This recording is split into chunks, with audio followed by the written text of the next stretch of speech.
Hi viewers, welcome to our channel. ప్రస్తుతం మనతో పాటు ఇమ్మంది రామారావు గారు, సీనియర్ జర్నలిస్ట్ అండి. వారితో ఒకసారి మాట్లాడదాం. సార్ నమస్కారం. నమస్తే బాబు. సార్, నాగబాబు గారు మీడియా రంగంలోకి అడుగు పెట్టబోతున్నారంటూ వార్తలు అయితే వినిపిస్తున్నాయి సార్. ఆయన మీడియా పేరు కూడా ఎన్ మీడియా ఎంటర్టైన్మెంట్ అన్నట్టుగా ప్రచారం అయితే జరుగుతుంది సార్. అయితే ఇప్పుడు నాగబాబు గారు మీడియా రంగంలోకి అడుగు పెడితే జనసేనకు తిరుగుండదు, జనసేనకు కూడా మీడియా పరంగా ఒక బలం అయితే ఏర్పడుతుంది అని చెప్పేసి చాలా మంది మాట్లాడుకుంటున్నారు. మరి నాగబాబు గారు మీడియా రంగంలోకి అడుగు పెడితే ఏ విధంగా ఉంటుంది, జనసేనకి ఏ విధంగా ప్లస్ అవుతుంది, మీరేం చెప్తారు సార్? అది చాలా మంచి నిర్ణయం అండి అది.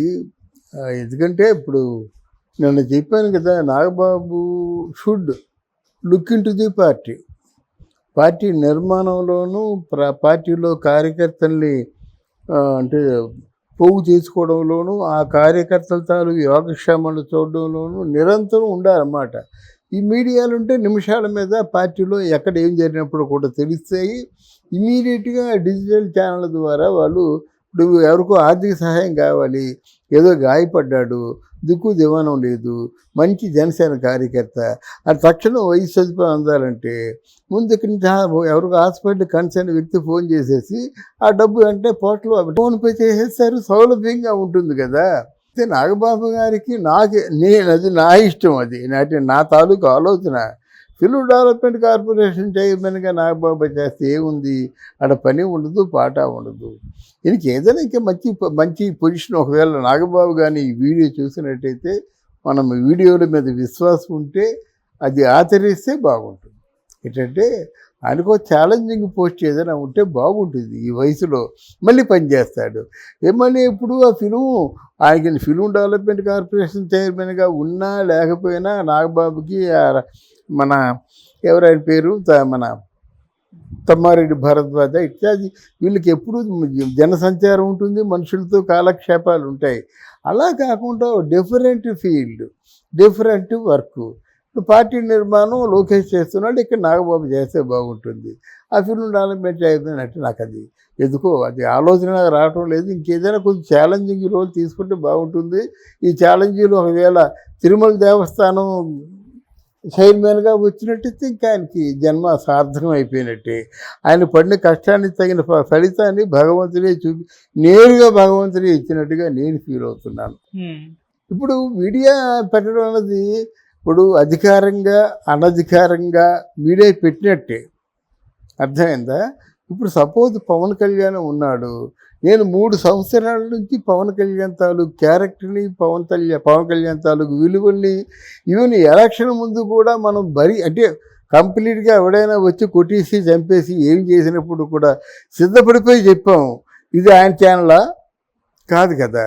అంటే పవన్ వ్యక్తిత్వాన్ని బాగా మనం లైక్ చేసి పవన్ లాంటి నిజాయితీ గల నాయకుడు దేశానికి వస్తే బాగుంటుంది అని మనం ఒక దీక్షతో చేసిన కార్యక్రమాలు ఇలా ఎంతోమంది చేస్తున్నారు. కానీ అఫీషియల్గా ఎన్ మీడియా అంటే నాగబాబు మీడియా అనేటువంటి అది ఒక మీడియా ప్రారంభించడం, కొంతమంది జీవనోపాధి అది బాగానే ఉంటుంది, పార్టీ నిర్మాణం ఉంటుంది. పార్టీలో ఏ రోజుకి ఆ రోజు పవన్ కళ్యాణ్ చేసిన మంచి పనుల గురించి చెప్పుకోవచ్చు. పార్టీకి మన రేపు స్టార్ట్ అవుతాయి, రేపు చంద్రబాబు మీదే ఇప్పుడు ట్రోల్స్ స్టార్ట్ అవుతున్నాయి. రేపు ఒకవేళ పవన్ కళ్యాణ్ మీద కూడా ట్రోల్స్ స్టార్ట్ అయినట్టయితే ఎదురు దెబ్బ వెంటనే కొట్టడానికి బాగుంటుంది. సో ఎన్ని విషయాల్లో మాత్రం మీడియా మాత్రం అధికారంగా అనధికారంగా వాళ్ళకు ఉండవలసిందే. ఇప్పుడు ఈరోజు మీడియా ప్రధాన పాత్ర ఏలుతుంది. ఈరోజు వైఎస్ఆర్సీపీ జగన్మోహన్ రెడ్డి బొమ్మ కనిపిస్తుందంటే ఆ మీడియా ధర్మమే. ఆ తాలూకు బొమ్మలు దేంట్లో వస్తాయి, సాక్షిలో వస్తాయి, లేదంటే ఆ తాలూకు మీడియాలో వస్తాయి కదా. అదే అంతకుముందు అయితే ఏం చేసేవారు, పేపర్లో రాయాలి, పేపర్లో స్పేస్ ఉండదు, రాయరు. ఎప్పుడు ఓడిపోయాడు 2-3 నెలల్లో ఒక తెరమరుగైపోతారన్నమాట. అప్పటికి ఇప్పటికీ తేడా ఏంటంటే ఎప్పుడూ మనం వార్తల్లో ఉండొచ్చు కనుక ఆ మీడియాని పవర్ఫుల్గా ఉపయోగించుకోవాలి. మీడియాని ఏంటంటే మీడియాలాగా ఉపయోగించుకుంటే బాగుంటుంది. ఫస్ట్ చూపించవలసింది ఎగ్జాజరేషన్స్ ఉండకూడదు. ఏదైనా చాలామంది అతిగా అంటారు, పవన్ కళ్యాణ్ దేవుడు అంటారు, ఇలాంటి మాటలు రాకూడదు. మాకు కనిపించే దేవుడు, నడిచి వచ్చే దేవుడు, ఇట్లాంటి మాటలు కాకుండా మంచి పని చేస్తున్నాడు, నిజాయితీగా చేస్తున్నాడు, ఇది మ్యాన్ ఆఫ్ ఆనెస్టీ అనేది బాగుంటుంది. అట్లాంటివి లేకుండా జాగ్రత్తగా క్యాలిక్యులేటెడ్గా స్పందించాలి. ఓహో అవతలో వాళ్ళని పూర్తిగా దుమ్మెత్తి పోసి నేలకేసి కొట్టి చంపేయడం కాకుండా వాళ్ళకి ఒక కన్నెర చేస్తే వాళ్ళు భయపడేలాగా ఉండాలి. శిక్షలు కఠినంగా అమలు జరగాలి, లేకపోతే ఎవరికి మంచి పేరు రాదు. ఏ మారుమూలలో ఉంటాడండి, నాకు అన్యాయం జరిగింది నాగబాబు గారు అంటారండి, వెంటనే యాక్షన్ తీసుకొని ఆ పోలీసు వెళ్ళి వాళ్ళని అరెస్ట్ చేసి అన్యాయం జరిగే వాళ్ళకి న్యాయం చేయాలి. అది లేకపోతే ఎవరున్నా ఒకటే.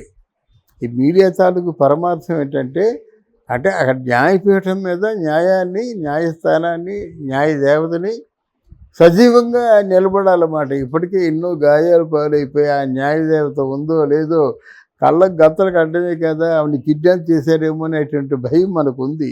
న్యాయస్థానం ఎక్కడ ఉందండి? న్యాయం ఇప్పుడు ఎక్కడ జడ్జీలు లేరు, కావాల్సినంతమంది జడ్జీలు లేరు. ఉన్న జడ్జీ లేదో కొంచెం వాళ్ళకు ఉన్నటువంటి కష్టాలు వాళ్ళకు ఉంటాయి. మరి అలా కాదు కదా, న్యాయదేవత అంటే సజీవంగా ఉండాలి, వెంటనే శిక్ష పడాలి, మంచి వాళ్ళని రక్షించబడాలి.